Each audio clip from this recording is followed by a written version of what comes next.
All right, everybody, let's get started. Welcome to JAG Real Talk. Hello. You can say hello.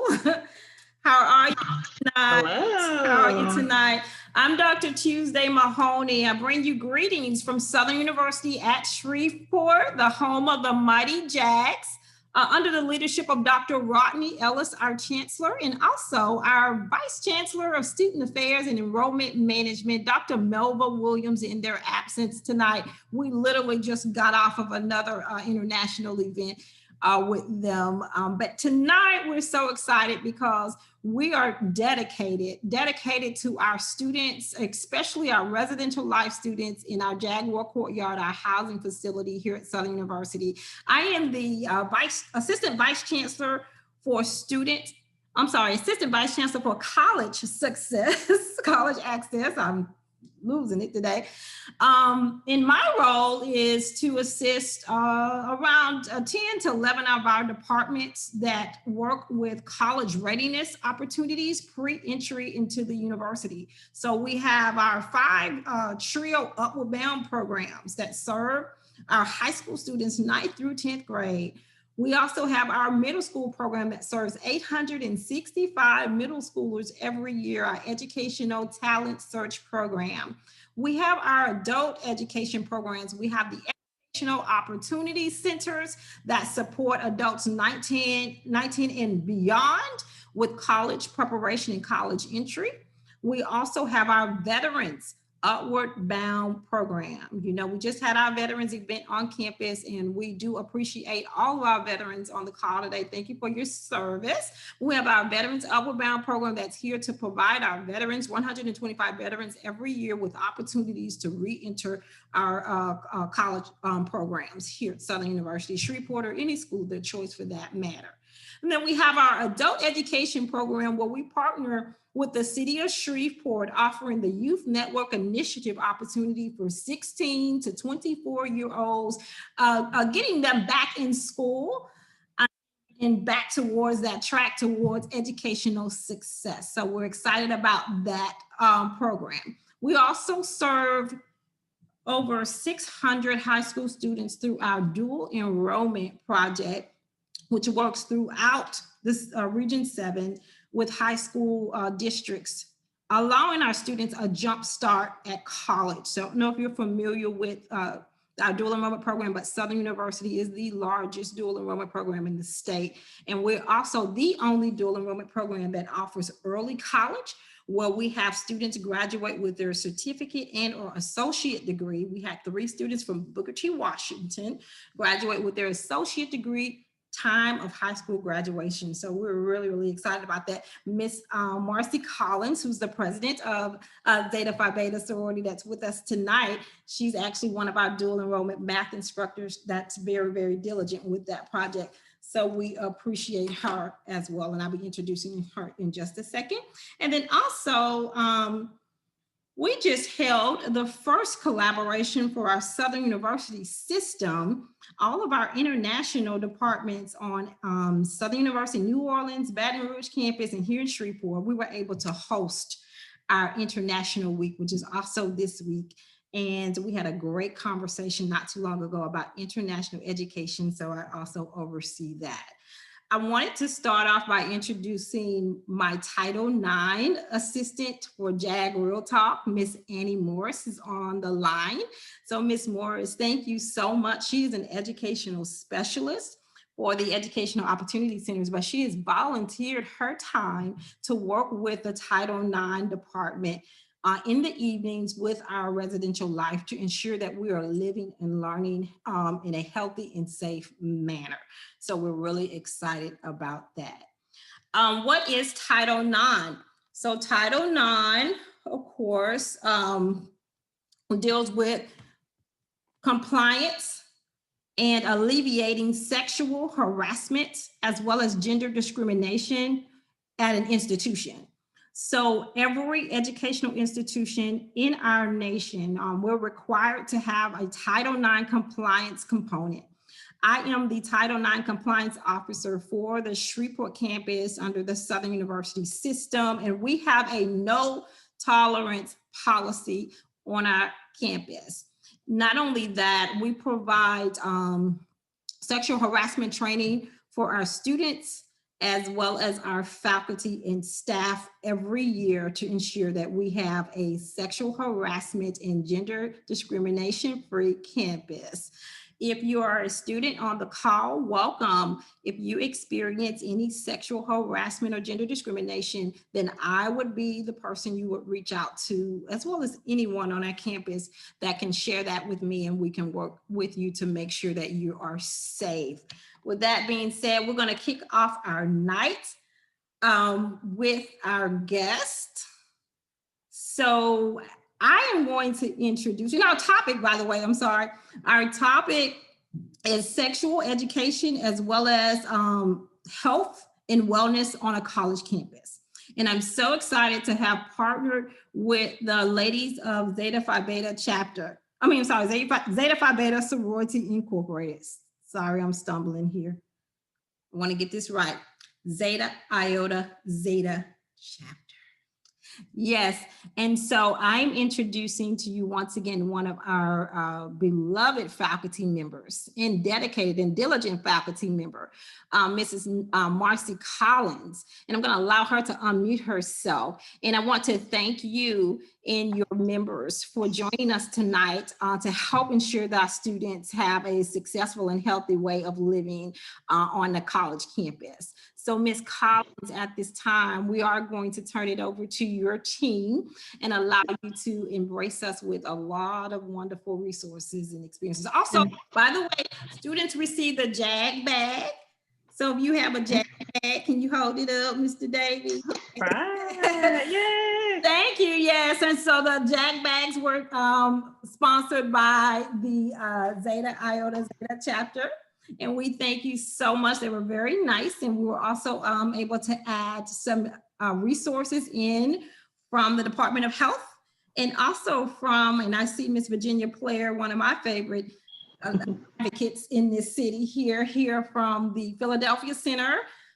We distributed their protection. And hopefully we'll get her to tell us a little bit about how that can be used. So at this time, I'm going to turn it over to Ms. Marcy Collins. Once we have our presentation there, then we're going to have Mr. Jones speak as well as Ms. Player. Thank you so much. We're going to start off by showing a brief video about our organization, and then I will move into introductions of the topic. Let's stop. 1 minute. I did not share my sound. That will be a problem. No problem. Take your time. Okay, I'm going to share my sound. And now I'm going to share my video. In 1920, 5 individuals envisioned a sorority which would directly affect positive change and chart a course of action. They paved the way and helped create an African-American sorority on the campus of Howard University in Washington, D.C. Today, Zeta Phi Beta sorority includes over 125,000 college-educated, community service-driven, and diverse women. Zeta Phi Beta takes pride in its continued participation in community service and volunteer services. They are divided into 8 intercontinental regions and have over 800 chapters located in the USA, Africa, Europe, Asia, and the Caribbean. Zeta Phi Beta encompasses the highest academic ideals and zest for excellence, which have resulted in its members serving in groundbreaking roles in all fields of endeavor. To learn more about Zeta Phi Beta, call 202-387-3103 or visit zphib1920.org.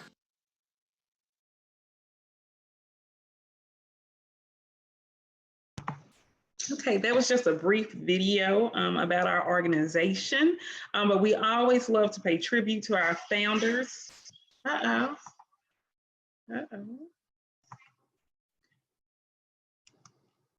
Okay, let's see.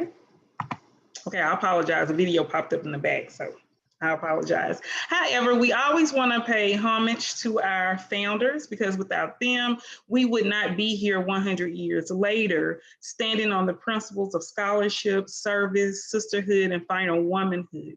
And so we just want to thank Southern University at Shreveport, which I'm a part of, but we would just like to thank the Title IX team for always thinking of us and giving us the opportunity to come and serve our community, because as you heard in our video, that is extremely dear to our hearts, okay?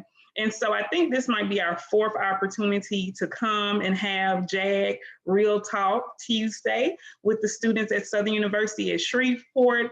And I can speak for my entire chapter. I do have many of them on tonight. So shout out to Zeta, Iota, Zeta chapter. I can definitely speak for all of us when I say that we look forward to this opportunity every semester to come and hang out with the students at Southern University at Shreveport just to have some real talk. And so tonight, as Dr. Mahoney mentioned, is surrounding the topic of health. And so we are pleased for two of our sorority sisters to bring presentations tonight.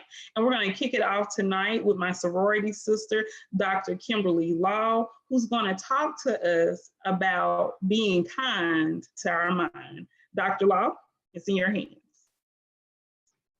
Okay. Good evening, Jaguar Nation. Good evening, everyone. I'm Kimberly Law. I'm a psychiatrist here in Shreveport, and I am so pleased to be able to talk to you tonight about good mental health. College brings a lot of stressors, and not everybody knows how to handle that right out the gate. So I just want to touch on some things that you might want to keep in mind, some things to look for. Don't jump to conclusions and think that every little emotion means something. It just means that you're human. And what's most important is that a lot of people just don't know how to process their emotions. That may be something that has not been taught. So I'd like to bring a little bit of awareness to that. And hopefully I'm going to get this right and share my screen. Okay. All right. So I think I need to switch it. And let me know, Sarah Collins. Okay, it's up good. All right. So be kind to your mind. First and foremost, be good to yourself. If you're not good to yourself, you treat other people how to treat you. You have to learn how to take care of yourself. You cannot continue to put yourself out there taking care of other people, doing for other people, and not looking after yourself, because eventually there won't be anything left. So you have to be kind to yourself. Now, what is mental wellness? Well, it's a quick way of putting that is just a good balance, being balanced. How you are spiritually, emotionally, psychologically, socially. Some people who isolate don't realize that being social plays into their mental wellness. Now, mental health or mental illness could be a syndrome due to disturbance in an individual's cognition or their thoughts, irregular processing of emotions, and things that affect one's mental health can include your genetics, your experiences in life. Trauma shapes a lot of people's mental wellness or their mental health. And as I alluded to earlier, coping strategies. Not everybody knows how to cope very well, and that ends up being a problem for a lot of people. So we see that 13.2% of the US population identifies as Black or African American. And of those, 16% had a diagnosable mental illness in the past year. That is over 6.8 million people. Combined, to give you an idea, that's the populations of Chicago, Houston, and Philadelphia. So college students, and if you all have questions, please put them in the chat. I think Dr. Mahoney is moderating that. But 1 in 3 students reported prolonged periods of depression. 50% have no education on mental health before going to college. 1 in 7 students reported engaging in abnormally reckless behavior that might be going on campus. 30% of students reported problems with schoolwork due to a mental health issue. Now, what I really want to touch on, and I talked with Sarah Collins in preparing this today, is that sometimes when you start off in school and you start off with a group of peers and you progress to the next year, some of your peers aren't with you. It may not necessarily be due to a financial aid issue or a support issue. It could be that they experienced the first break, because a lot of psychotic episodes or psychiatric illnesses present around the age of 17 to 18 to 25. So that is a possibility. And I'm gonna keep it moving, Sarah Collins. I know we had like 10 minutes, there's just so much. But as far as barriers to diagnosis and treatment, there is distrust and misdiagnosis. The distrust, if anybody is familiar with the Tuskegee syphilis experiment, many in our community do not trust doctors. And on top of that, they definitely don't trust psychiatrists, because nobody wants to admit that something's going on upstairs. Your mental health is just as important as your physical health. If you have high blood pressure, you go to the doctor, you get your medication taken care of. If you have diabetes, if you need insulin, your mental health is the same thing. You have to take care of your mind just like you take care of your body. Socioeconomic factors. Not everybody has access to healthcare. Not everybody has health insurance. A lack of African-American mental health professionals. In Shreveport, I'm the only African-American female psychiatrist. There is one other African-American psychiatrist in Shreveport at Brentwood, Dr. Ogundeji, and there's one in Bossier, Dr. Lionel Guillaume, both men. We had one other one and he passed away this past August. Wow. So as far as females, I'm it. And my books are booked into February because people want to get that treatment. They want to see somebody that looks like them. And another barrier is medications. Not everybody metabolizes medications the same. So some people may be dissuaded or put off from taking medications. So like I said, mental health is just as important as your physical health. Everybody has mental health, but not everybody meets the criteria to have a mental disorder. Your most important relationship is with yourself. You have to love yourself as much as you love other people. Be kind to your body, be kind to your mind. And remember that when you hurt, you might hurt other people. Hurt people tend to hurt other people. So to avoid doing that, you have to take care of yourself. Mental illness is real. It's treatable. Let your no mean no. And this kind of plays into the Title IX program with no means no. You can, if that's what you said, that's what you mean, you stick to it. You do not have to veer from that.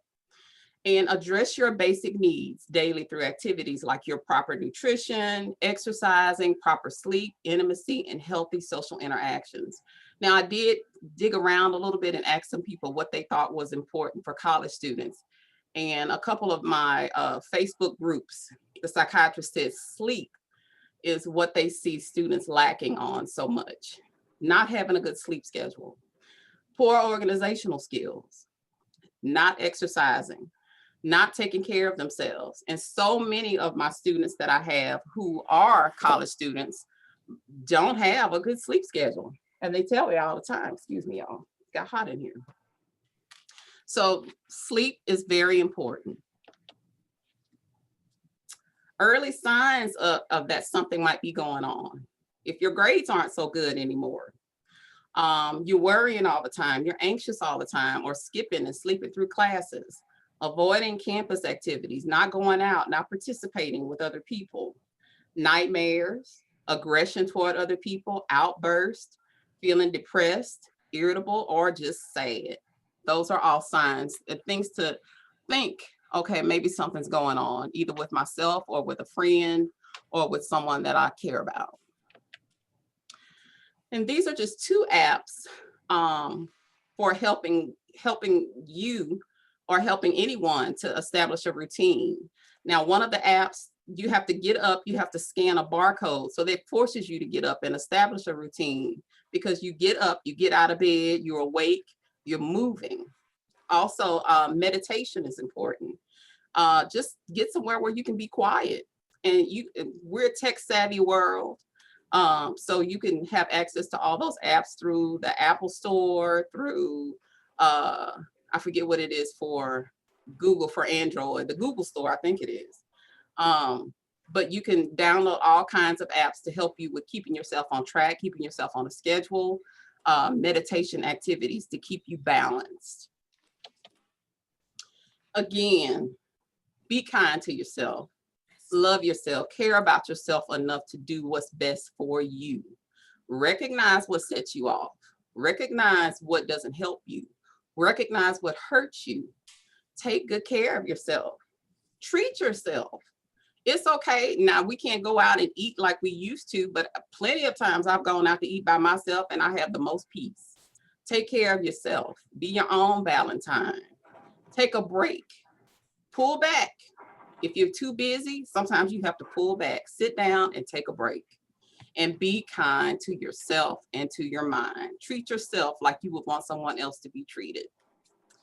And these are just some resources. I will take any questions that you have.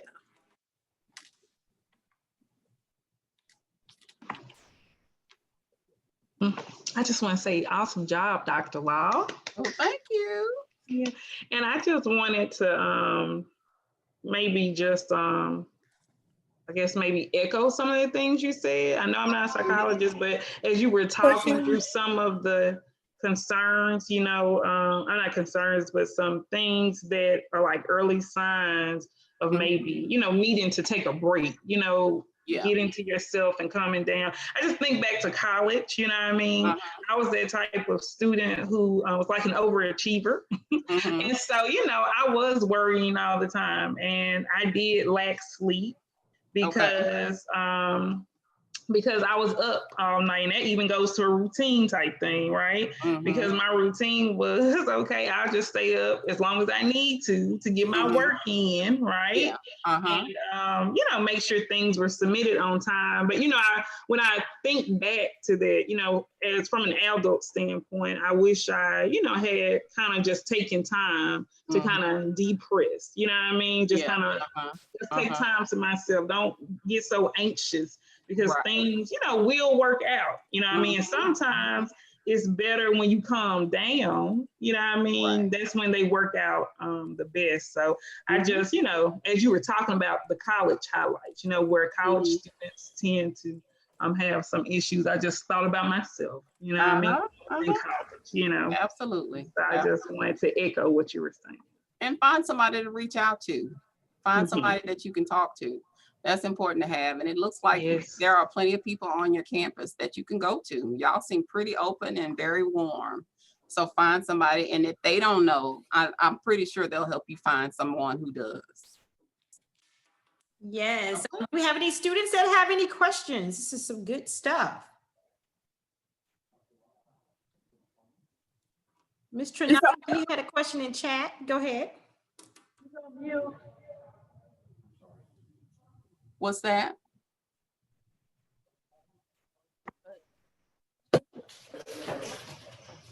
I think the name of the meditation app. Yeah, the meditation. It was Headspace, Meditation and Sleep. Headspace. Any other questions, anyone? Yes, ma'am. Doctor. Yes, Coach sir. Paul, how you doing? Good. How are you? I thoroughly enjoyed that. Thank you. One of the topics that you hit on is something that we, over my 40-something years of being in education and coaching, teaching, one big item that really is real important, and you mentioned it, getting up. Getting up, making yourself feel worthwhile. We even have what we call a breakfast check, where our student athletes, we feel like get up, they're going to have a much better day. They're going to be more active. They're going to be more subject to classroom activities and assignments that they can receive during that time. And this really makes it makes a lot of difference. And when you have 88 student athletes, everyone is not going to feel the same every day. They're all going to be, some of them are going to be different, but when you can get them all close to that, it makes a lot of difference in their activities at school, their education, their grades, and even how they perform. Very good. And of course, as a coach, we like to criticize our players, but I've made a something that I've learned from another coach: never criticize the performer. You can criticize the performance, but never criticize the performer. And in teaching, we have a great responsibility to do that. And I found out that it's very it works. It works. So I'm glad you mentioned that part of getting up. That's one that really got my attention. And it may help to every semester or every so often to organize, plan your day. If you think you need a nap at a certain time, plan that out. Say, this is what time I'm going to take a nap on Tuesdays. This is what time I'm going to take a nap on Thursdays. This is my lunch time. This is my get up time. So organize. Yes, ma'am. All right, do we have any other questions regarding mental health from any of our students? I just want to make students aware, if you are experiencing mental health here on the Southern University at Shreveport's campus, we do have resources for you. That is a resource that we do refer out. However, you should report your concerns to Mr. Major Brock Jr. or one of our academic coaches located in the Fine Arts Building, Center for Student Success. They will sit down with you. Majority of them are mental health certified, so they can sit down with you and make sure that we refer you to resources that will assist you. So don't feel like you have to stay stuck in your room or out there alone. Please reach out to Coach Palmer and Major Brock, and we'll get you taken care of. All right, I'll turn it back over to President Collins. Again, job well done, Dr. Law. Again, just to emphasize, be kind to your mind, be kind to yourself. And remember, as Dr. Mahoney said, you do not have to remain stuck and be out there by yourself. You have someone who will help you. Okay. All right. So our next presenter is our own Dr. Federica Williams. And as you can see, we're on Zoom. We're doing our JAG Real Talks virtually because of the pandemic. Okay. And so Dr. Williams is going to talk to us about COVID health tips as we live in the midst of this pandemic. It's all yours, Dr. Williams. Thank you. Let me share my screen. All right, is everyone able to see that okay? Yes. Okay.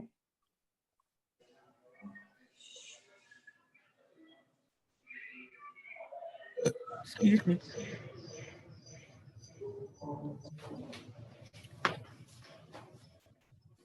Yeah, I'm still muted. All right, again, my name is Dr. Federica Williams. I am a senior third-year pediatric resident physician at Ochsner LSU Health in Shreveport. And so I just want to give you a few quick tips on keeping yourself safe while we're in this COVID-19 pandemic. Again, I'm a member of Zeta Phi Beta Sorority Incorporated, Zeta Iota, Zeta Chapter. So my mom, who's on this call, Cheryl Williams, is also a member of Zeta Phi Beta Sorority Incorporated, Zeta Iota, Zeta Chapter, and she was concerned that I wasn't sharing my screen. So I just want you all to know that that's who I am to the left. And this is a picture of a donation that our sorority, our specific chapter here in Shreveport, made to Ochsner LSU Children and Women's Health at St. Mary's Place. That's me in the white coat and Sarah Collins to the far right, as well as my mother, Sarah Williams, next to Sarah Collins. We were able to donate over 1,100 items to first-line workers, essential workers in the middle of our pandemic. So why are we doing this? Why am I presenting? I want you to be able to protect yourselves, your friends, and your community in the midst of this pandemic. You know, I'm going to offer a few tips to help continue promoting safety and proper social distancing. So we know that COVID-19 is known to affect our community and loved ones. And when I say our community, I'm meaning the African American community and the minority community in disproportionate rates. So we have to make sure that we have the most accurate and science-driven practices to make sure that we're able to stop the spread and promote quality health. So how does COVID spread? So basically, it spreads among people who are in close contact, and that's what scientists are saying is less than 6 feet apart for a prolonged period of time. So how the spread happens is that when a person that is infected with the virus coughs, sneezes, talks, any droplets coming from those orifices are able to be spread and launched into the air, and they land in the mouths and noses of people nearby. These droplets, these particles can actually get into the lungs, and that's what's causing most of the respiratory symptoms that COVID has been known to manifest as. But what's of note is that COVID, or excuse me, the actual virus, coronavirus, can live for up to hours or even days on certain surfaces. That's why it's so important that we're disinfecting and that we're wiping down surfaces that are frequently touched by multiple people, surfaces that are in public areas. These are areas that definitely need to be wiped down to ensure that we're not going and touching a surface and then spreading it to ourselves. So what are some symptoms to look out for? I've personally been calling COVID and coronavirus the great masquerader, meaning that it can present in any kind of way. Initially, back in February, January, we thought, fever and respiratory symptoms. And that's true. That's a majority of the cases. However, COVID can present like any other illness that you may have had in the past.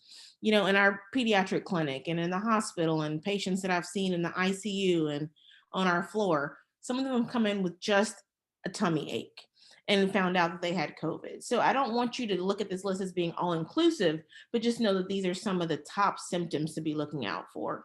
So again, fevers, chills, a persistent cough, shortness of breath or difficulty breathing, fatigue, you're just so tired and you just don't want to get out of bed every day, muscle, body aches, headaches, loss of taste and smell, and a new loss of taste of smell, sore throat, congestion, runny nose, seems like you're just having an allergy attack, GI symptoms, nausea, vomiting, diarrhea. So again, COVID can present in a myriad of ways. So just to be clear, just because you don't have a fever doesn't mean that you don't have COVID. So if you're feeling off, if you're feeling different, something outside of your norm, outside of your baseline, it does not hurt to get tested. So the benefits of wearing a mask. I cannot stress the importance of wearing a mask and how it can decrease and really stop the spread of this novel virus. The CDC recommends that if you're in public settings, if you're around people that don't live in your household, that you're not normally with, wearing a mask and social distancing can decrease the spread of this virus. So more importantly, not just wearing the mask, but wearing it correctly, meaning that it needs to be from the top of your nose to the bottom of your chin, almost touching the top of your neck. If you have a mask that has the fastening capabilities around your nose, squeezing that as tight as possible to ensure that you have a great seal on this mask. So wearing a mask and having your nose out or having your mouth out does no benefit to stopping the spread. It literally needs to cover your nose and your mouth completely. Children under the age of 2, we're not currently recommending them wearing masks, and or anybody that has any issues breathing or is unable to physically move the mask if they need to. Again, this is something that's important that I don't think a lot of people know. Wearing the mask with these exhalation valves or the vents on them, they can actually still allow for the spread of the virus. So they protect you who's wearing it from getting a virus, but because of the exhalation valve and the vent on them, what you're breathing out can still be spread into the air and can infect others. So some tips for social distancing. Know before you go. If you tend to use public transportation to run your errands, to go grocery shopping, Make sure that you're sitting a seat or two apart from the next person on the bus. If you're taking an Uber, don't use the Uber share or the share capabilities. Only ride with yourself or someone in your household. Carry that hand sanitizer in your pocket so that you're able to sanitize when you get in, sanitize when you get out, if you touch any of the surfaces inside of the vehicle. These are all very important. Choose safe social activities. These are activities that are outside, activities where you're able to distance physically from other people, and making sure that you have adequate sanitization and facilities where you can wash your hands frequently. I know that we've been locked up since March, and everyone's getting cabin fever and wanting to get out. But what's showing right now in all the data across the United States is that cases are spiking. We are surging right now. So it's very, very important that we're taking into consideration the fact that we're washing our hands, we're sanitizing, and knowing that now we're getting into flu season. And so you have an additional respiratory illness that we need to worry about. So if you get coronavirus and then top it off with the flu, your body may not be able to fight that off. So we have to make sure that we're doing everything to protect ourselves, protect our loved ones, and the ones that we interact that may be a little bit more vulnerable to the virus than we are. So this is one of the handouts that I believe I provided in your little your JAG grab bags. Some basic reminders about stopping the spread of germs. Again, staying at least 6 feet apart from other people. Cover your mouth, your nose with a tissue if you have to cough or sneeze, and then immediately wash your hands or sanitize your hands. If you don't have a tissue to cough into your elbow, and then immediately go wash your arm up to your elbow. When you're in public, again, wear that mask covering from the top of your nose to the bottom of your chin.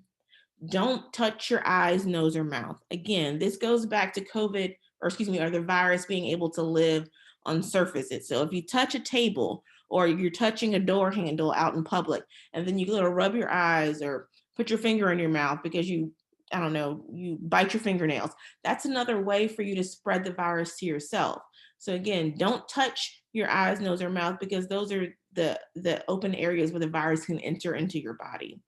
Again, clean and disinfect surfaces that are touched frequently and that are in public places. And if you're if you're sick, stay at home. Stay at home, stay at home. But if you must get out because you're going to the doctor or you're running some type of essential errand, please, please, please wear your mask and sanitize and wash your hands frequently. And when you wash your hands, use a good quality soap and you wash for at least 20 seconds. So when should you seek emergency care, meaning going to the ER? If you're having trouble breathing, your chest is tight, you're feeling some pressure in your chest, if you're feeling extremely short of breath, if you're confused, if you're so tired that you can hardly stay awake, you're getting confused, you're falling asleep, having issues just doing basic activities of daily life, or if your lips are turning blue, your face is turning blue.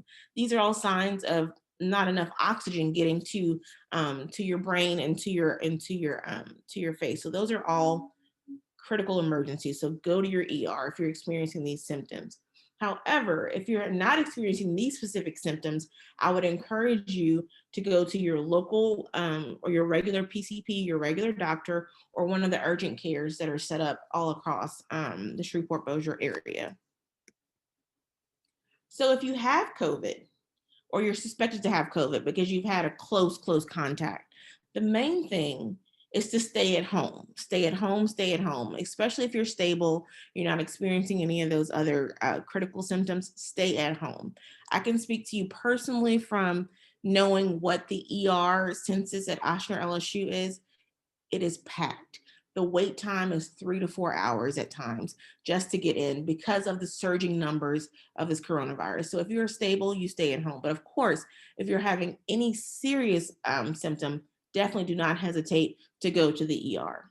Monitor your symptoms closely. If you see any changes in your symptoms, then call your healthcare provider. But before you go to your healthcare provider, it is important that you let them know that you may have COVID, because that will help us decrease the spread. So for instance, in our clinic, if someone calls in and they say they're having X, Y, and Z symptoms and they want to be seen, we have a separate waiting area. They're taken to separate exam rooms that are negative pressure that help decrease the spread of the virus. So if you think you have these symptoms and you want to go to your local doctor, make sure that these are concerns that are presented to them so that we can take care of you adequately, so that we can protect ourselves and everyone else that's working every day to make sure that everyone is maintaining safety. Again, cover your cough, cover your sneezes, wash, sanitize often. If you're at home and you're quarantining and no one else in your home is sick, try to use a separate bathroom. Try to stay in one certain area. Try to stay in one bedroom where you're limiting the exposure to the others in your household. Avoid sharing personal items. Don't share drinks. Don't share things inside of the bathroom. And again, clean your surfaces with Lysol or some type of disinfectant as often as possibly. So this is a very important graphic. Why is this so important to us? And the main thing that I want you to focus on this picture, this graphic, is what I have circled in red. African Americans are 2 times more likely to die if they develop COVID. African Americans are 2 times more likely to die if they develop COVID. African Americans are 2 times more likely to die if they have COVID. This is why this is so important to me. And anytime anybody asks me to speak about COVID and talk about things, it's because this is my chance to make sure that my community is aware of what it can do to us. There are numerous reasons why this may or may not be true. There are different committees and groups that are studying this, but it all goes back to some of the underlying conditions that we have: lower economic status, decreased access to health care, and just an increased exposure to the virus, whether or not because we don't have the money or the resources to make sure that we're having sanitizers, make sure that we have enough Lysol to wipe down our surfaces, whether or not we're in these high-risk jobs that put us at greater risk for exposure. So there's a lot of, it's multifactorial, but the main thing that I want you to know is that if you are 2 times more likely to die from COVID if you're of African American descent. So that's one of the things that I just want to just drive home from this presentation. That's why this is so important for us. So stop the spread, wear a mask and wear it properly. Social distance if you have to go out, stay 2 arms length away from someone. Wash your hands, sanitize your hands as frequently as possible. And any public services or surfaces that are frequently touched by multiple people, clean, disinfect, wipe them down as much as you can. Know your status. If you have symptoms, if you've been exposed, if there's any question about anything, get tested. There are numerous sites across the city. You can call 611 that keeps an updated list of where you can go get tested. Oshner LSU, I would not suggest going to the ER unless you have those critical symptoms, like I said, but we do have a drive-through testing center at the old Chevy Land off of Linwood Avenue that you can drive up and get tested in your car. If you are stable, all of our clinics have capability to do routine testing as well as rapid testing. So call your provider and to get in to be tested. Knowing is key because knowing your status can help prevent the spread. So if there's any question about anything, don't hesitate. Go get tested so that we can stop the spread of this pandemic, the spread of this novel virus, and try to get back to some sense of normalcy. Any questions? Dr. Williams, I have a question. Okay. You mentioned several sites and you also identified, did you say 611? Yes, 611. Say that again. Yes, I'm sorry, 611. Okay, 611. And are you familiar with, and I know that the university has held several COVID testing opportunities on the campus. Are you familiar with anyone that just does the free testing for anyone without medical insurance? I believe our drive-through testing site at the old Chevy Land does free testing without needing any type of insurance. Yes, on Linwood. And Oshner LSU, we don't discriminate based off of insurance or lack of insurance. We will see you if you don't even have insurance and make sure that we get you tested and get you taken care of. And we have a special financial aid office located inside of the clinic that can help you get set up with insurance if you need to be set up with insurance or Medicaid to make sure that you're getting adequate medical care. We don't want a lack of insurance to prevent anyone from getting tested and taking care of their health. Okay, and Dr. Williams, can you repeat where that's located? A lot of our students are not from the city of Shreveport, but Sure. Stuck with having to check out resources. Yes, of course. It's 1601 Kings Highway. That is our ambulatory care center, where we have a pediatric clinic where we see patients 18 and below, but there's also an internal medicine clinic that sees 18 and above. We also have a med peds clinic, which will see patients from infancy to geriatric, so regardless of age, as well as a family medicine clinic, which is attached to the main hospital, which is at 1501 Kings Highway, which we'll see regardless of age as well. And each of these clinics has capability to do COVID testing. Okay, great. And for Southern University at Shreveport's campus, our students typically have health insurance included in their student fees. So Okay. definitely would want to check with the Office of Student, the Dean of Students, Mr. Flemings, regarding that resource, or the cashier window regarding that resource. And if you are in housing, for example, and you're experiencing severe symptoms, you have the option to contact our campus police. But if you call 911, they will contact campus police. They know that you're calling from Southern University. They will contact them immediately, and a response will be made to you in the dorm. So just so you'll be aware, if you just dial 911, you're still going to get campus police notified, okay? And I'm sorry, I want to say one more thing. There are plenty of other sites in the city not affiliated with Oshner LSU that are also able to do rapid COVID testing and other routine COVID testing. Specifically, I know Christus Velocity Care on Mansfield Road has rapid COVID capabilities. I believe it's either CVS or Walgreens off of Pines Road also has rapid COVID testing, and the testing is becoming, more available in more sites as every day. I was just referencing some of LSU's because we had some of the first capabilities of doing these rapid testing, but there's plenty of sites in our area that's able to do these testing. So I don't want you to feel like you're obligated to come to LSU to get a test. Great. Any other questions? Yes, first, Dr. Williams, awesome job. Thank you. So awesome. I have a question about the testing, and maybe this is just for clarity purposes, because I hear us say rapid testing, and then I guess you just have, what was the other one called? It's called a routine PCR testing. A routine PCR testing. So what is the time difference in that? So our rapid testing, and I can only speak for what we have at LSU, because I'm not the specific ones out in the community, but our rapid testing, we can get a result anywhere from 5 to 20 minutes. It usually pops up quicker if it's positive, but it runs for about 20 to 30 minutes maximum.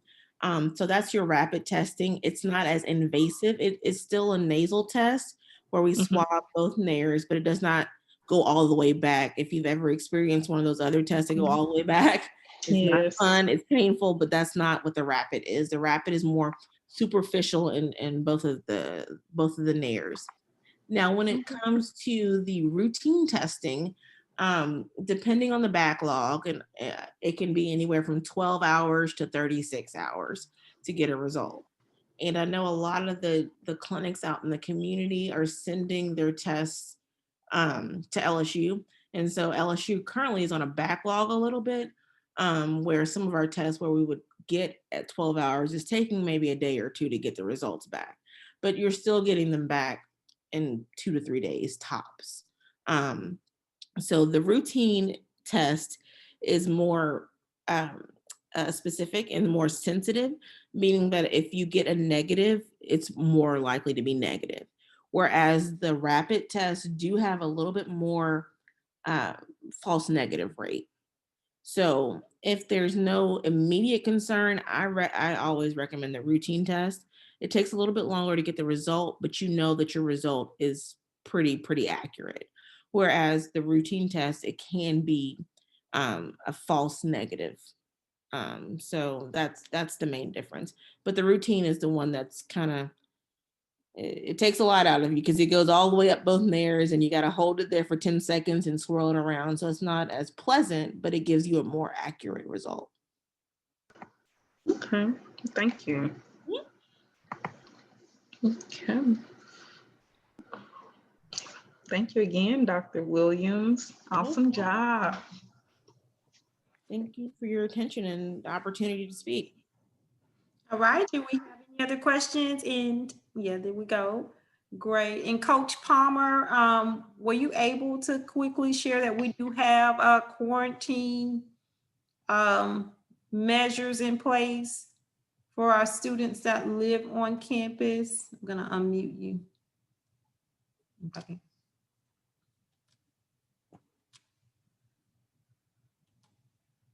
And can you click on mute, Coach Palmer? Mute yourself. I'm sorry.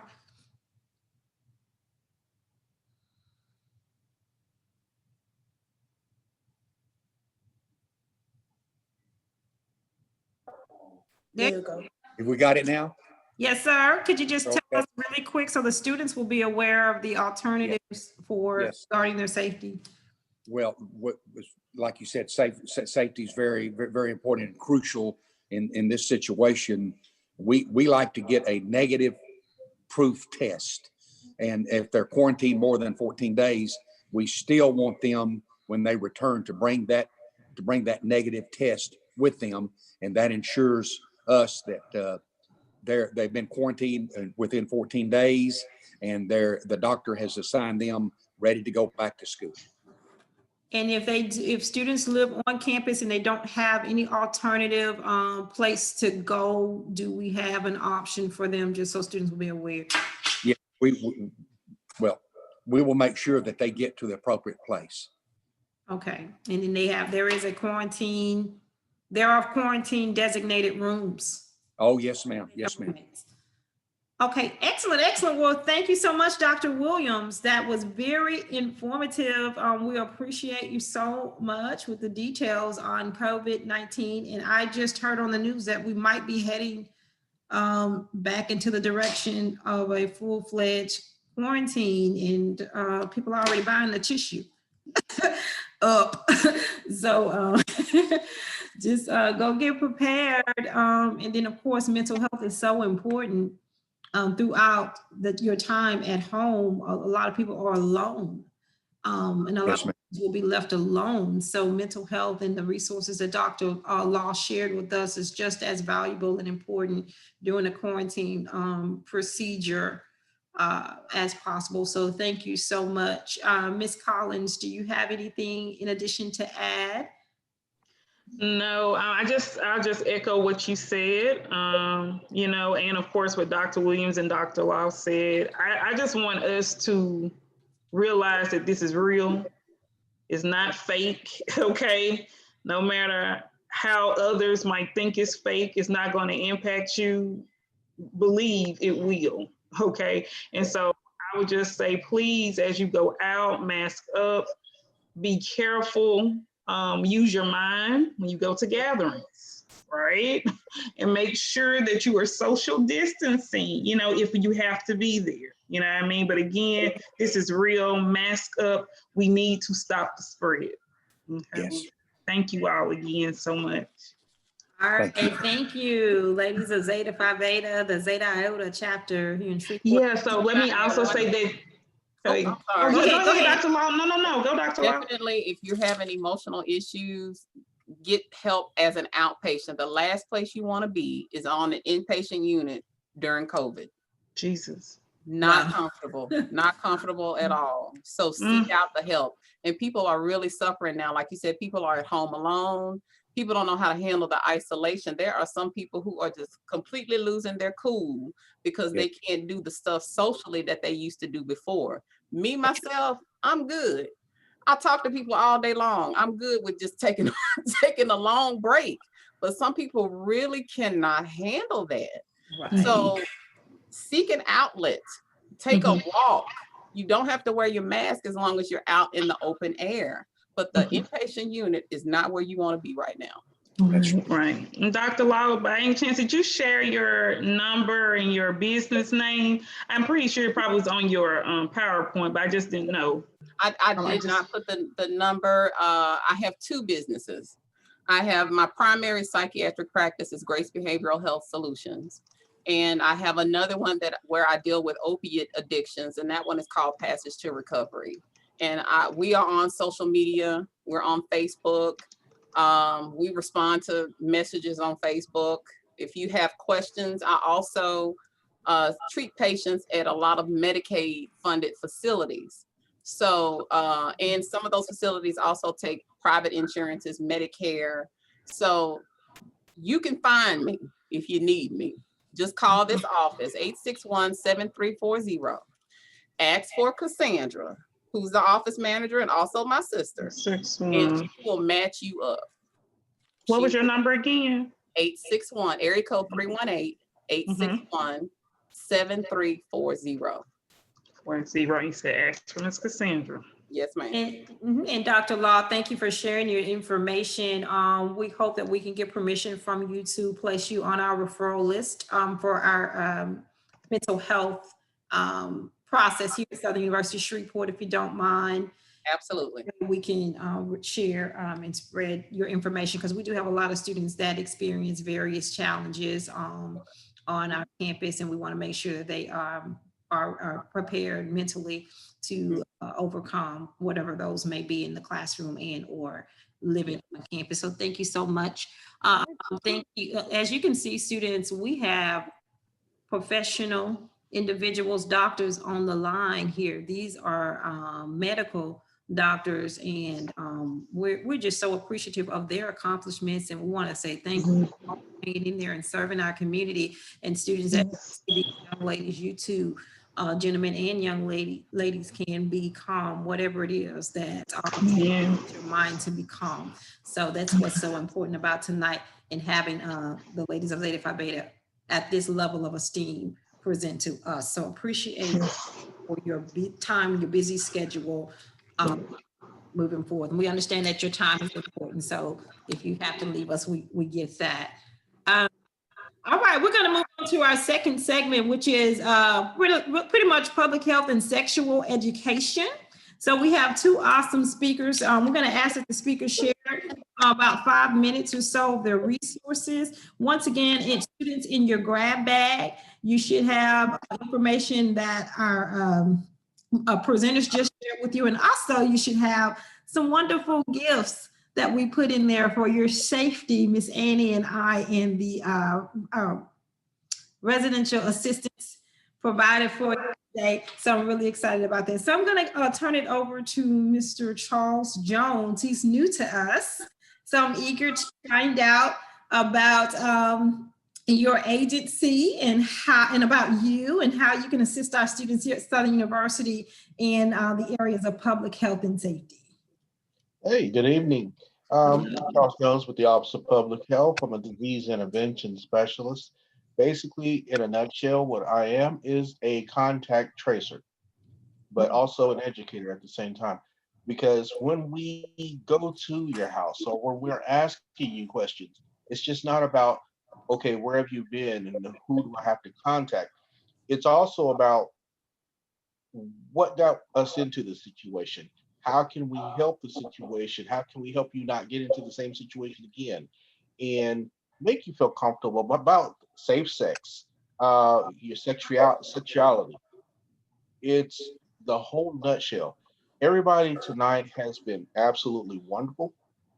And when we talk about COVID is very interesting because if you think about COVID and STDs, you say there's no correlation. There is. Because just like people say they don't want to wear a mask for protection, the first thing I said was, okay, what if you didn't want to wear a condom during sex? You're out there with different people. If you're going to meet a stranger, are you going to take that chance? No. Then why are you taking strangers' chances in public? I equated to tuberculosis only because of the way it's transmitted, sneezing and the droplets. But in sex, it's a lot more intimate. COVID, on the other hand, not intimate. As you can see, it's taken a lot of different people because it spreads so easy. In the mental health aspect, COVID had us locked down for a long time, but we're all adults. We also recognize as we distanced, one thing that we always wanted was that social interaction. We wanted that touch again. People can't hug. For those that are touchy-feely, wanted that interaction, they had just that slow barrier to where they said, you know what? This is a hoax. I'm gonna go back out there. Right now, as our numbers are slowly starting to creep back up with syphilis, HIV, gonorrhea, and chlamydia. When I say slowly, I say it in jest. The numbers have rocketed. We did a television podcast with one of the TV stations just recently. I didn't have the most recent numbers, but I didn't need them. As I'm looking at the surveillance reports and as I see these numbers still slowly go up, I realize we're not social distancing as much as we think we are. In fact, we're actually interacting a lot more and taking a lot more chances because as we didn't have to meet people in person, we're going to applications to meet people. You'll hear Miss Virginia speak after me, and she'll say it just like I will. We are taking a lot more risk when it comes to sex. Shreveport has never, I would say, been that place where you say, oh, it's okay. No, it's not okay. We've been the highest in the nation, one of the highest, excuse me, one of the highest in the nation for syphilis. Actually the highest in the nation for congenital syphilis. And that's ladies that are pregnant and deliver a baby and pass the infection on to their children. And it's all because no treatment. And it's very easy to get rid of. If we can find out what's going early on in the pregnancy, we can get you the medication. If you want to find out what's going on, we have opened our doors back up, but with safety. We're allowing just certain number of people in, but we're getting almost everybody we can at 1035 Crestwell. And it's just not at any health unit. You can go to any healthcare provider and get an STD screening. And this is important. If you're going to be having sex, get a screening, find out your baseline. Also, if you're going to be having sex and you're going to be doing some of the activities that I've been seeing, keep the numbers of the people that you've had sex with. Know who you've had sex with and find out more information. The nickname is no longer cute. You're playing Russian roulette because not only do you have STDs out here right now, you also had COVID. You're opening yourself up wide open. Do I have any questions just yet? Because I'll get on a roll and I don't know how to shut up. Students, do you all have any questions?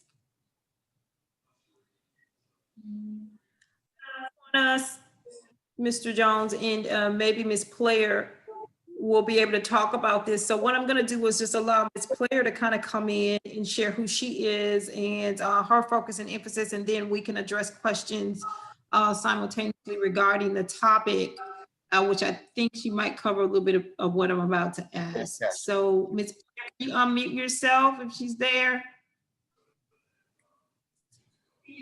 Can you unmute yourself? Okay, I'm here. All right, introduce yourself to the students who may be new on our campus. Yes, my name is Virginia Player, and I work with the Philadelphia Center, and we are Northwest Louisiana HIV/AIDS Resource Center. I'm not sure if any of you all are familiar with us, but we used to come there all the time before all of this started happening. And I work along with Mr. Charles on site, right on side of him. Hey, Mr. Charles, how are you? We kind of work together, hand in hand. And he was giving you the information about people not knowing who their partners are and giving nicknames, and it's hard to find them. So that is a issue that we have also. At the Philadelphia Center, we're located at 2020 Centenary. We do free testing also, but because of the COVID, we only test on Wednesdays and Thursdays, 8 to 5. I'm sorry, it's 9 to 4.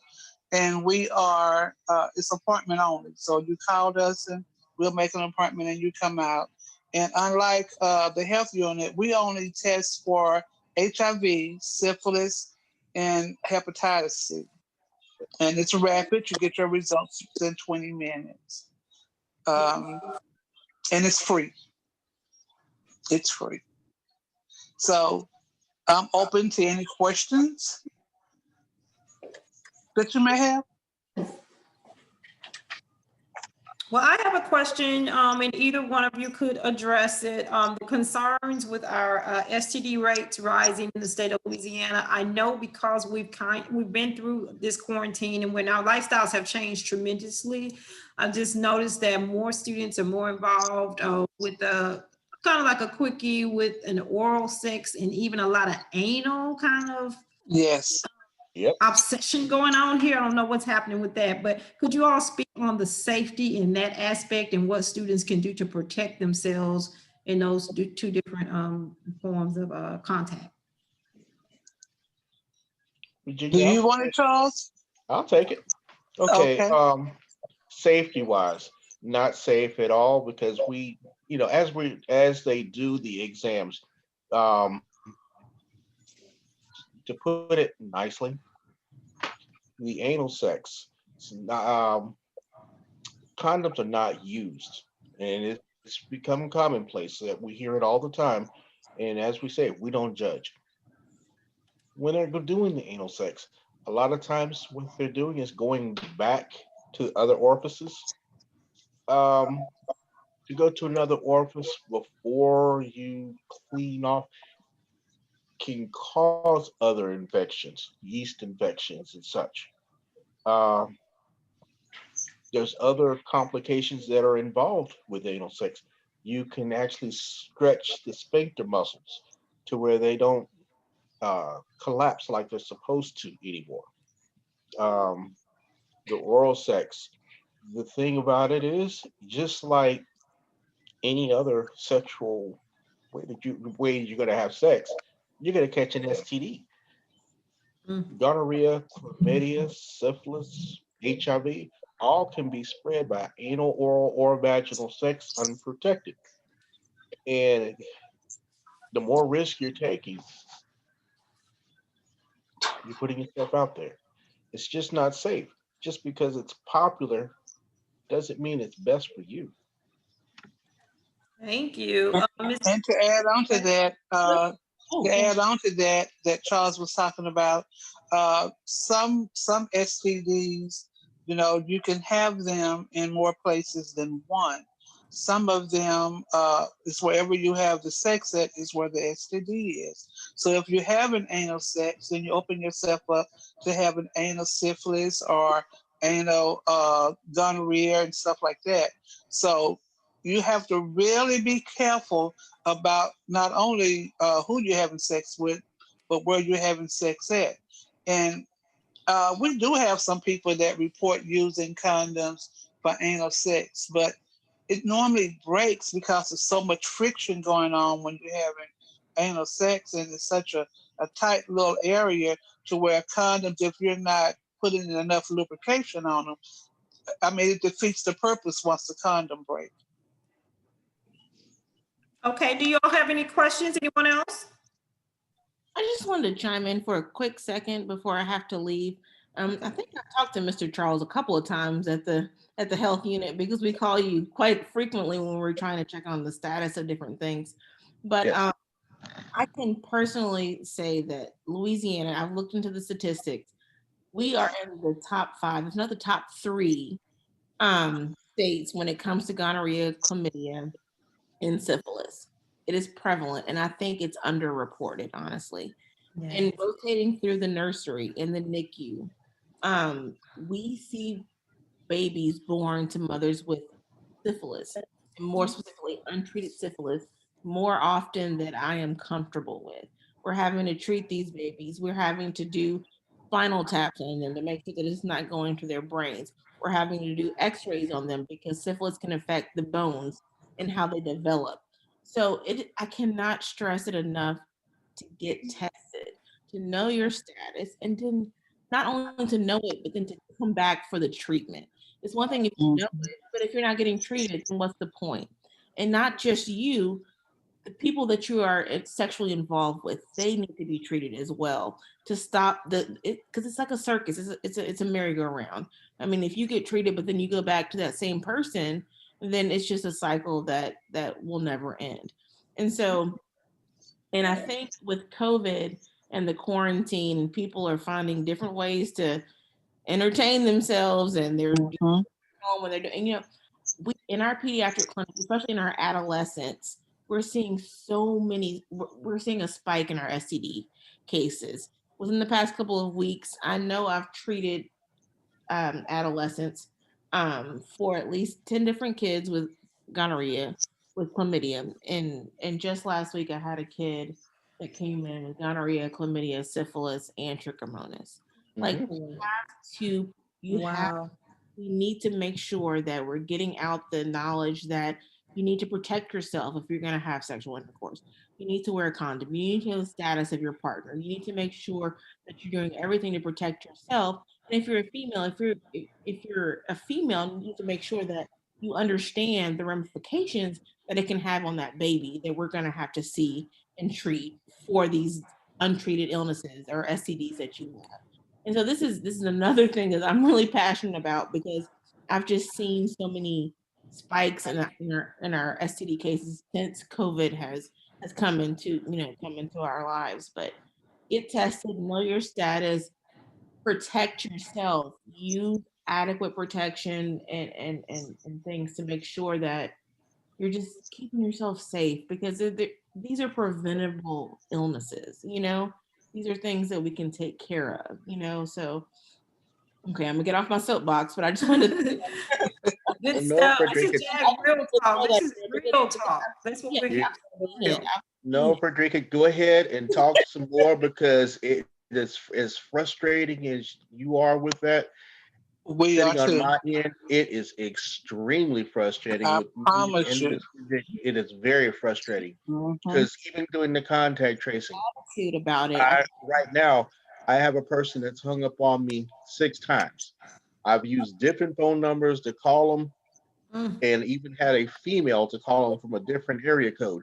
When he responded to that, but right after he found out what we wanted, hung up again. He's somebody we really need to talk to, but won't talk. Well, we find that a lot. They find out who we are, but once they say, I'm treated, I'm good, I don't care about anybody else. Wow. That's the problem. And this is how our rates keep going up. Yes. And we'll never get our rates down until we can get the people to talk. Exactly. And I had a conversation with an adolescent today. I was like, okay, we're treating you today. Do you know who your partner was? Are you in contact with them? Please let them know so they can be tested and can get treatment if necessary, because it's another pandemic. It's another pandemic, honestly, that's a part of, that has been exacerbated by the COVID pandemic. And so it's frustrating, but I preach, and I know that they get tired of me talking to them and they're just ready for me to get out of the room and just give them their medication. But it's like education and knowledge of what's going on, I think is key. But okay, I think I'm done off my soapbox now, but I do have to go. But I just want to chime in on that because, STD health and prevention, I think, is another think that we really need to focus on for our community, our youth and our adolescents, and those in, college age students. So I thank you all for what y'all are doing in the community as well to help, get these kids tested, these young adults tested to make sure they're as being as safe as possible. Thank you, Dr. Williams. You're welcome. Thank you. We appreciate your time. Thank you so much. And so as we continue with our real talk, if students have any questions for Ms. Player or Mr. Jones tonight? We do have some goodies in your grab bag. We have some resource information to help you make quality decisions about your sexual engagement. And then also, if we could have Mr. Jones once again, and also Ms. Player, just kind of close with where students can go once again to receive support. And just keep in mind, we do have students who are not familiar with Shreveport. We have students from all over the region and even the country for that. Could you just share once again where you are located and how students can find out if they experience any changes in Virginia? We are located at 2020 Centenary over in the Howland area, and we provide free condoms and lube as well as STD testing. We also have a PrEP clinic, and those of you that are not familiar with it, it's a clinic where they give you the pill that prevents you from becoming infected with HIV. I think right now they're using Discovery. It's a pill that you can get. We have a PEP clinic where if you feel like you have been exposed to HIV and you have 72 hours in which you can take that pill, we provide that pill for you also. We also have a GBT clinic, and that's for people that feel uncomfortable, gay, bisexual, transgender women that feel uncomfortable going to their doctors. We have a clinic for them also. And all of this is provided free. And we're located at 2020 Centenary. I'm through, Charles. Okay, Mr. Jones. Okay, Virginia. Okay. Once again. And once again, I'm located at 1035 Cresswell at the Caddo Parish Health Unit. If you can find any health unit inside of the state, any health unit inside the state will test you for all the STDs. What we test for is gonorrhea, chlamydia, syphilis, and HIV. We use a rapid HIV test so you can find the results out in less than 20 minutes. The gonorrhea and chlamydia test, if you have no signs or symptoms, is a simple urine test, urinate in a cup, and results should be back in about a week. And a simple blood draw can find out about syphilis. And once again, back in about a week. You can call me if you have any questions. I'll give you my direct line. That way you won't get any kind of a runaround. My direct line is 318-676-5411. I'll repeat that, 318-676-5411.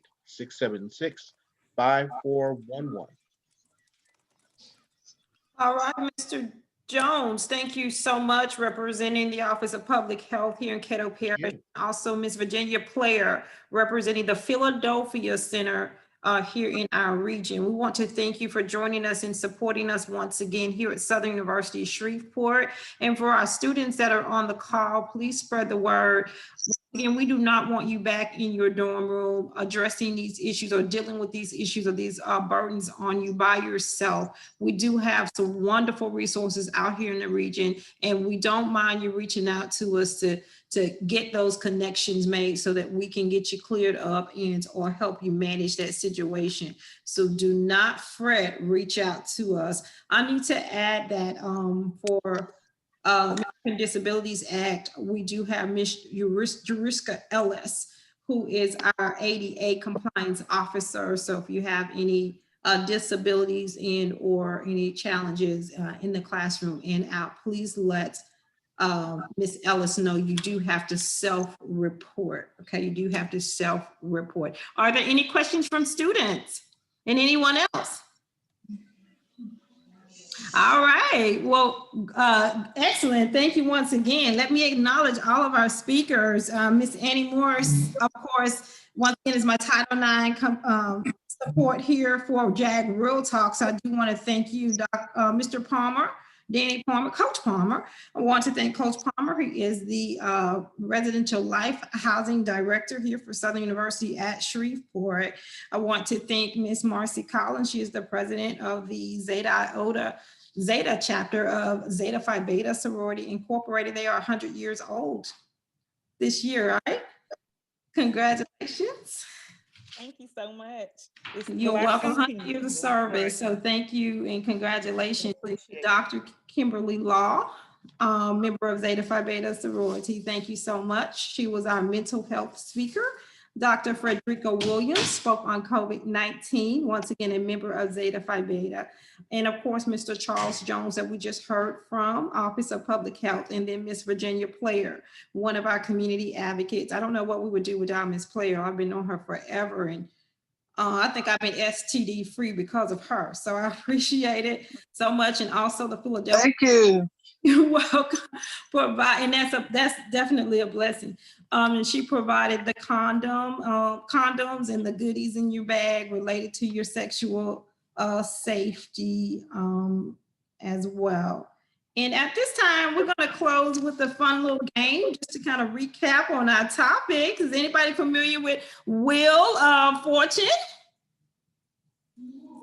Yay. So you can kind of unmute yourself, and I'm going to go by our participants list. Everybody will be involved. That's on the call. So I will, on the virtual, I will call upon you to assist with figuring out our phrases. So with Wheel of Fortune, we provide you with some phrases that you have to either provide a vowel. I'm going to let you provide a vowel or a consonant in this game.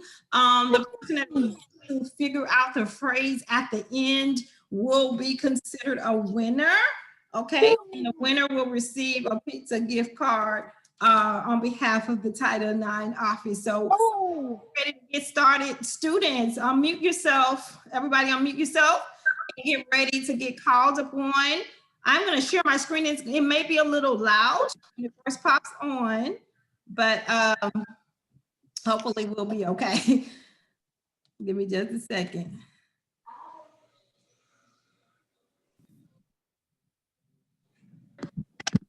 Okay, let me pull it up and get us situated here. All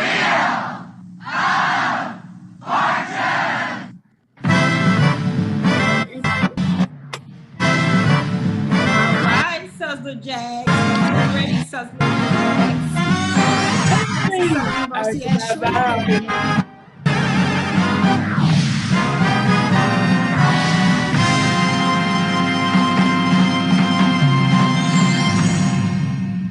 Okay, let's get ready to play. Now, our toss-up round is going to automatically flip the letters in the alphas for you, okay? So the first person to shout out the phrase will win this puzzle. She's going to have to shout out really loud, or you can type it in the chat. So I don't know if y'all can see the chat at this point, but you can type it in the chat. The first person to put it in the chat will win this round. Are we ready to go? Yes. Okay, can you see the screen clearly? Yes. You can? Okay. Here we go.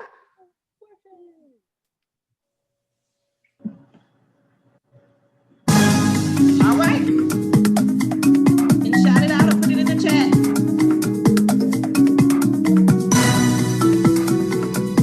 Southern University, Shreveport. All right, who said that?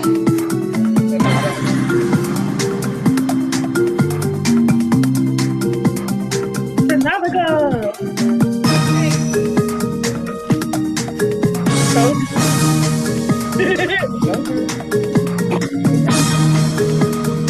Southern University at Shreveport.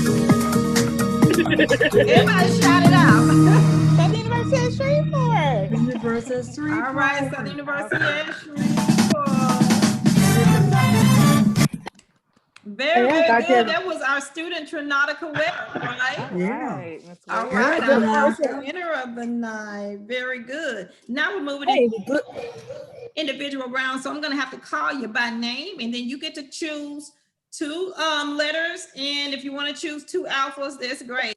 Let's do 3 letters so we can make it a little fast. 3 letters and one alpha, like that. So we're gonna go ahead and start with Mr. Davey first. Okay. Give me 2 letters and then I'll identify if we have those or not. A and E. Good phrase. Okay, say that again. Letters now. I'm sorry, consonants. Oh, I can't say no vowels. After you give me your 3 consonants first. Let me flip them up. T, N. Okay, T. Okay. Sorry, I'm sorry. T, N, and what else? M. All right, we do have an M in this puzzle, and give me a vowel. E. Okay, we do have 1 E, and these are phrases related to our topic. Okay, Mr. Davey, now you get to guess the phrase. Richard Darby. Fairfax PD called us to his home around 2 last night. Found in his driveway. I'm a pass. You gonna pass? I'm just playing. No worries. We get to come back around to you. All right. I'm gonna move on to Miss Collins. Can you give me 3? Yes. Letters, 3 consonants. R. Okay. C. Have we already done T? We did say T. Okay. We have 2 R's. Okay, so R. I said a C. Do we do an S?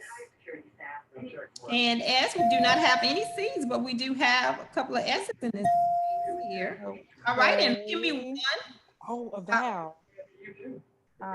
A. Okay, we do have a couple of A's in this phrase. Okay, Miss Collins, can you guess this phrase?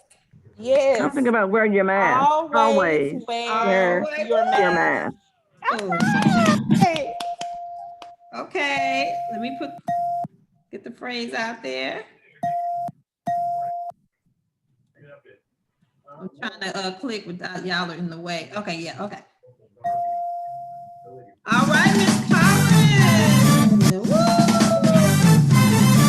Very good. It's our second winner. Don't worry, everybody. We got more to come.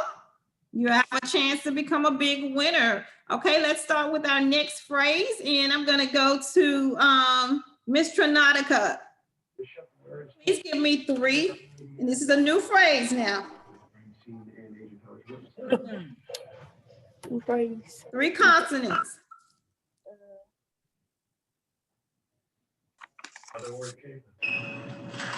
And this is a phrase dealing with our topic. Nothing more you care to share with me about your trip? No, not yet. Leon, give me 3 letters. E. What'd you say? C. C. No C's. Tyler's sleeping. Good. A. Yeah. H. Late husband. A. A. Okay, that's a vowel, but you do have some A's. Give me 2 more letters that are consonants. Keep you posted. You said C, I just need 2 more. He's good. You can move her today. Like I said, yours. Well, that's a cousin. That's a vowel. You know, just so far. A consonant. You give me 2 more consonants. Pretty minimal existence. How much to speak of is only on furniture and clothes. You said R? My house. I can barely hear you for some reason. She said R. Okay, there are no R's in this phrase. You got 1 more, and then you're gonna guess this phrase. Come on, you can do it. What's your name start with? Use letters in your name. I say T already. No, you said C. You want to go with T? Yeah. 2 T's. All right, Miss Trinautica, can you guess this phrase? You have 3. Stay something. Is that Miss Trinautica guessing?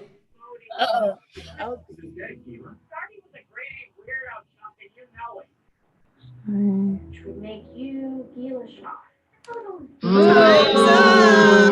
Stay. Oh, it's a time ago. Time's up. 3 seconds. Okay. Oh, my bad. I was about to say stay safe and healthy. Stay safe and Not quite. You got to say it the correct way.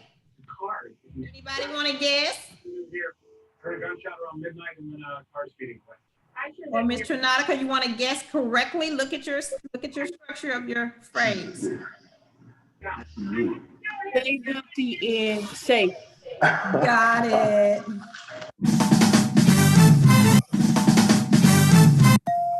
All right, let me do. Great job. All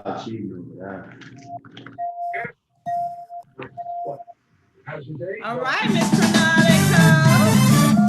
Who is here, Miss Cheryl Williams? Who was that? Yes, I'm here. Hi, you're up next. Okay. Right. All right, give me 3 letters. Okay. Let me have a T. We do have a T in this phrase. Okay. S. Oh wow, we have People give me disqualified here. Okay, you get one more letter, one more consonant and a vowel. How about a Y? No, unfortunately, there are no Y's in this phrase. Okay. Can you give me a vowel that might help? A. We do have some A's. So what is this? All right, so you have 3 seconds to guess this phrase. Oh. Remember, it is related to our topic. Hang tight, everybody.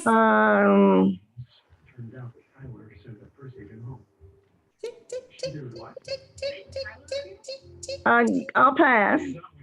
All right, she's passing. Does anybody want to take this phrase? I'll take it. I won. What? Practice safe sex. Say that again. Oh, yes. Practice safe sex. Practice safe sex. All right, yes, let me practice safe sex, everyone. Let's give me a round of applause. I'm making notes here. Okay, let's keep going. Okay. Miss Annie, do you want to Coach Palmer? Coach Palmer. Yes. Can you give us 3 letters and then guess this phrase? Give me a K. Oh, we do have a phrase. Very good. I need 2 more. I need an L. Oh, unfortunately, there's no L in this phrase, but you do have a chance for another consonant. Coach Palmer. All right, let's go with a C. A C? Oh, we don't have any C's in this phrase, but you can give me a vowel. A. We do have a couple of A's in this phrase. All right, Coach Palmer, can you guess this phrase at this time? You have 3 seconds.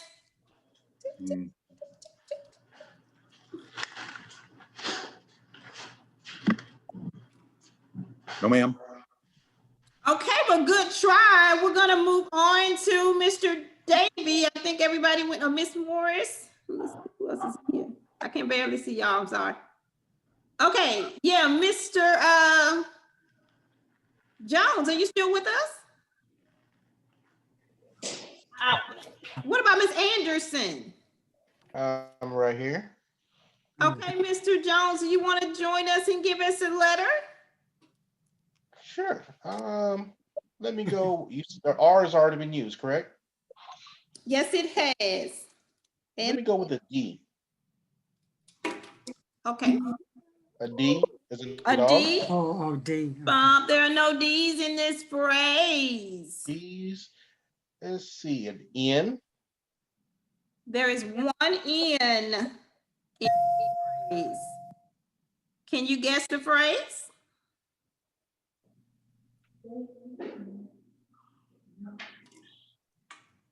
Drink.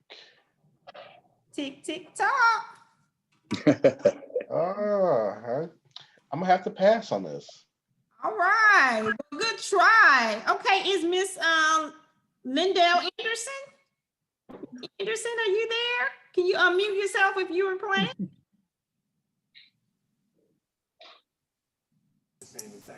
There you go. Hi. Hi, how are you? I'm fine. Can you please provide us with 3 consonants, 3 letters of your choice? R.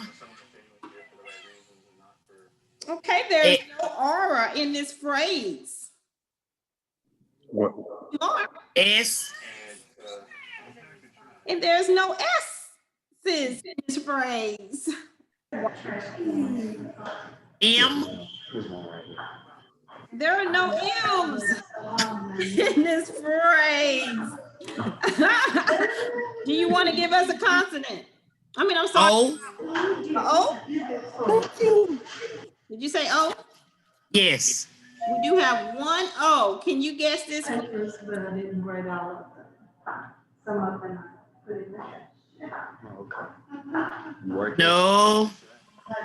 Okay, we're moving on. Miss Collins, you're up next. Miss Collins, unmute yourself and please give us 3 consonants. Okay. Z, as in Zeta. Oh, let me see if there's a Z in this phrase anywhere. I don't know. Yes, there is 1 Z here. Can you give me another? Did we say T yet? We did not for this one. Okay, but there's several T's in this phrase. Okay, and a P. Oh, there's 1 P in this phrase, and now you have to give me a vowel. I got you. E. There is Thank you. E's in this phrase. Are you able to guess this phrase, Miss Collins? Thank you, Zeta Phi Beta.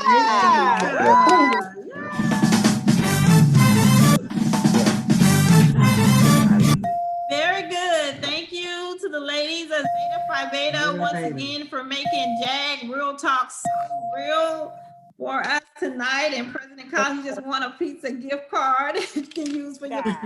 We'll make sure you get that. And once again, I want to thank of Zeta, Iota, Zeta Chapter for joining us tonight. You're welcome. Now, did I get fee gift? Did I get fee gift? It was only 1. Was it 1? No, everybody that won, actually Trinautica will receive a pizza gift card. She won the first phrase. Miss Annie won a phrase, so you know I gotta treat her. Right. Miss Collins, you won as well. And there's a piece of gift cards that we'll leave for you all. Okay, and so what I would like to do, because there were only 2 students on, I would like to give mine to Mr. Davey for coming out, and thank you, being a Mr. part of Davey. JAG Real Talk. So. And Mr. Davey helped pack all of the rest of the items for the bag as well. He's an RA. Okay, awesome job, Mr. Davey. It's so good to see you again. It's one of my students. Oh, yeah. So we'll make sure we get those gift cards over to you all. I'll leave them for tomorrow for you all. I will be on campus. With that being said, I want to thank everyone again, Jaguar Courtyard, and all of our awesome students at Southern University Shreveport for being so wonderful, because we have limited to no Title IX incidents almost since we've been at Real Talking. You know, I'm thankful about that. So in this year, we haven't had any here in 2020. So we're really students back in the courtyard. Dr. Palmer, you're doing a great job with the students. They are sexual harassment free. Thank God. Need some What a assistance, blessing. you can reach out to me. I'm located in the student center above the bookstore, Suite 210. Once again, Dr. Tuesday Mahoney, your Title IX coordinator. Please remember that. And with that being said, Ms. Annie, do you have any closing words? You just give mine also to one of the students or staff. My gift. Well, Miss Annie, we're gonna do something special for you, and you're gonna get your lunch. Okay? We'll do something more than pizza for you. But thank you once again. That concludes our Title IX JAG Real Talk sessions for fall 2020. We'll see you all back in the spring with the gentlemen of Omega Psi Phi kicking off our relationships. Okay. Awesome. All right. Awesome. Good night, everyone. Enjoy. Good night, and thank you all again for the invitation. Thank you so much for joining us, and thank you on behalf of Dr. Rodney Ellis and Dr. Melville Williams, our Vice Chancellor of Student Affairs and Management, for allowing us to have this awesome event. We appreciate it. Thank you, ladies and gentlemen. Amen. Thank you all. Yeah. Got to find a way to get rid of it in the morning.